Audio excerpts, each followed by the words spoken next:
Now, on a completely different matter, we're continuing to watch as our friends across the aisle take big steps in their party's continued march toward the far, far left. As I understand, they'll soon introduce the Senate version of the radical health care proposal that should best be called Medicare for None.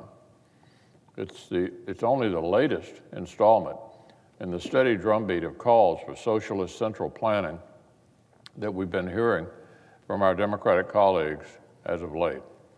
Earlier this year, we saw the Speaker of the House declare her top priority is the Democrat Politician Protection Act, an effort to literally rewrite the rules of free speech in American elections and give political campaigns a big dose of taxpayer dollars, all so that the outcome of our political process could be more to the Democrats' liking. We've seen all but a tiny handful of our Democratic colleagues unable to reject an absurdly intrusive and mind-bogglingly expensive plan to forcibly remodel the U.S. economy and American families' lives until they're sufficiently green. And now, perhaps as soon as this week, the latest new scheme will make landfall here in the Senate. I'm sure it will grab a new round of headlines. But under the Cadillac hood, it will only offer the same old push more engine, the same tired, debunked logic that Washington knows best and the American people can't be trusted to decide what's best for themselves and their families. So, Madam President, that tired old engine cannot power the kind of health care that Americans deserve. The legislation my colleagues want to brand as Medicare for All hollows out the actual Medicare program that our seniors rely on until the only thing left is the label.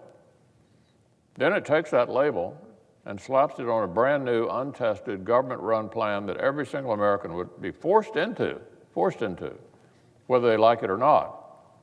In fact, competing private insurance policies like the ones that 180 million Americans currently use would be banned outright, gone.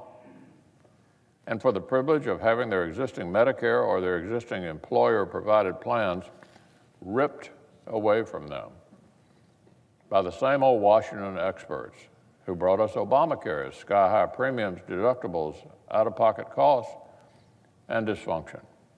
For that privilege, the American people would have to pick up an historic $32 trillion tab. And that's just the rough estimate for the first 10 years, $32 trillion over 10 years. That's more than the federal government has spent on everything, over the past 8 years combined. It's so much that even senior Democrats aren't claiming to know how it would be paid for. And that price is so steep that even left-leaning analysts are quietly admitting that the tax burden is virtually certain to land on the middle class. Here's the Washington Post verbatim. Medicare for All in particular would require tax hikes on middle-class families. That's the Washington Post.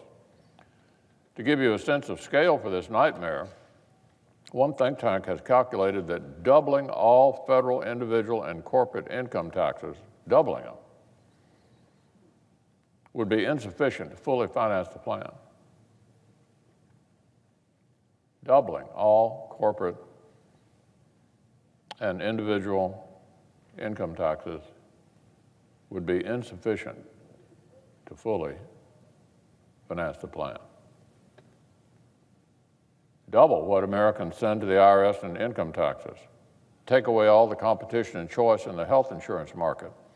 The failures and foibles of Obamacare, painful as they are for so many families, would likely just be the warm-up act to this socialist bonanza. And apparently this is what my Democratic colleagues believe will pass for a political winner. We're looking forward to that debate.